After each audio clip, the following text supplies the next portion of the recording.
ассалому алейкум дӯстони азиз, соза назарин саломатиё хубай духтарако, паплинои деринтизори шумо бо омад.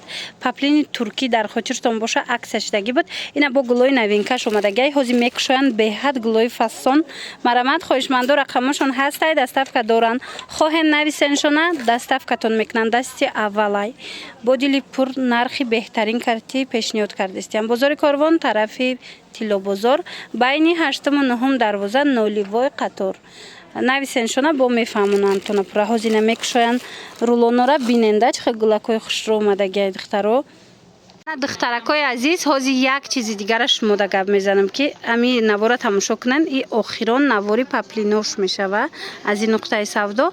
Аз ин пас дигар чи ҷада савдо мешава. Барои ҳаваи духтарако успед кунен, ҳамаша арзон кардагиян. Инами паплини туркии фасон ино 250 сомон буд пеш.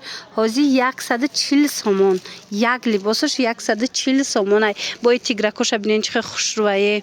Ина марамат сифати беҳтарин шута мепӯшен. Ира на рангаш дига меша, на худаш дига меша. Хулас беҳтарин вариантҳо ҳамаш 140 сомони. Ина барои хутон мегирен, барои модаротон мегирен духтарои азиз. Ҳатман нависеншона ё ин ки биёен ай пеш бинен, бовар кунед хушрӯи бадай паплинош.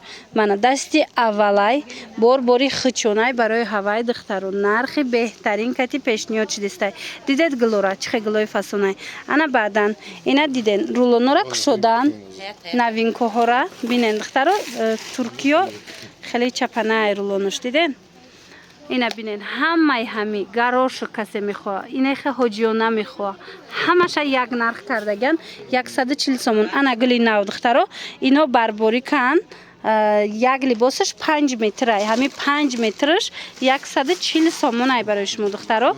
Иҷада барпамшам астай ва ё 3 метраш 140 сомон. А ино бошад 5 метраш 140 сомон. Бинен иқа гулои фасон омадай духтароира бинен бо рангош ҳамашам хе ярки фасони хушрӯай. Ягонташ хингак нест. Бисёриё менависанд ки паплин хингакай хелаю хелай, лекин туркиё гарантияш катиянд духтаро. Биёен бо бинед. Ана иша бинен. Ира диден чихе ранги хушрӯ. Ҳамаи ҳамино навинка.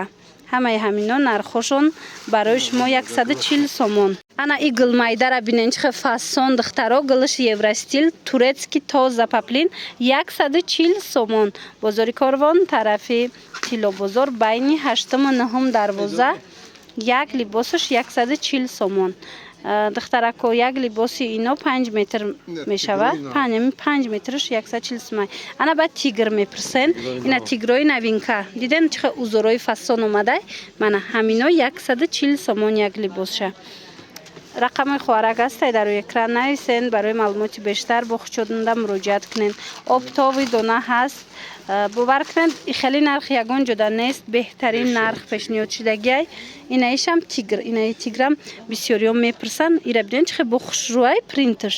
Хулас ҳамаи ҳамино бори навай успед кунен духтарако. Ина гулчамайда бисёр омадагиай. Гулои хушрӯ бисёр омадагиан. Ҳамаш туркӣ. Анаишам бинен. Мана варианти беҳтарин барои платяам хушрӯвай, барои киртапочаям аҷоибот меброяд. Ана баъд ҳоҷиёнаи навинка. Ана и гул тамом шудагӣ будай бо омадай духтарако. Гулчаи сабз дорад. Мана диден чихе фасонай. Барои модаротон ҳатман духтарако харидорӣ кунен, зеро ки сифатшам хушрӯвай, нархшам нархи беҳтаринай. 140 сомон як либос. И ҳоҷиёнагиёра нишон додем. Диден? Ана баъд бармпаҳмошам ҳастай. Гулаш Евростили навзи кушодастиям. Бинен ино барошон паҳмай ҳами 3 метраш 140 сомонай. Мана диден? Чихе гулаш фасон. Ози бо яктай дигам хушрӯш ҳаст сиёсафед. Ина мино ҳамаш навинка духтаро. Ино барошон аллакай паҳмай 3 метраш як либос мешава. Ҳами як либосаш 140 сомон. И хеле нарх ягон ҷода нестай. ҳатман омада ай пеш тамошо кунен духтарако. ё ин ки имконияти омадан надошта бошед, нависен хичон доставка мекунанд. иш бои қафасонае духтароира бинен. Ина аҷоибот 140 сомон. ин тигра бинен чихе фасон паплини турецки тоза духтаро акция шудагиай 140 сомонӣ. Марҳамат, як либосуш 140 сомон бараш паҳмай. Ана баъд бо ҳаста дига узорош ина чихеле мебинен ҳамаша нав шуда истиян аз ами рулоно. Мана ина игилшама ҷойбота ёз нишон метиҳам. Духтарако касе омаданияй биёен. Бозори Корвон тарафи анами Тило бозор байни 8-9 дарвоза нолевой қатор игилшама ҷойботай диден. Барои савдо мегирен, барои хитон мегирен, туҳфа мегирен духтарако анами нуқтаи савдо биёен. Арзонай борошон, дасти аввалай молшон. Мана нигоҳ кунед ина гулчамайда. Хулас иҷа вариант беҳтаринай, вариант хеле зиёдай. Хулас духтарако ино паплинои висконай. Белмандоне висконай.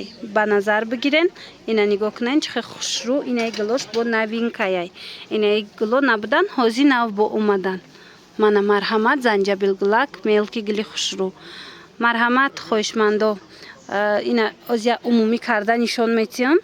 Шумо бинен кадом рангиш маъқултон мешавад нависен шуна доставкатон кунан ё ин ки биёен хитон мустақилона тамошо кунен.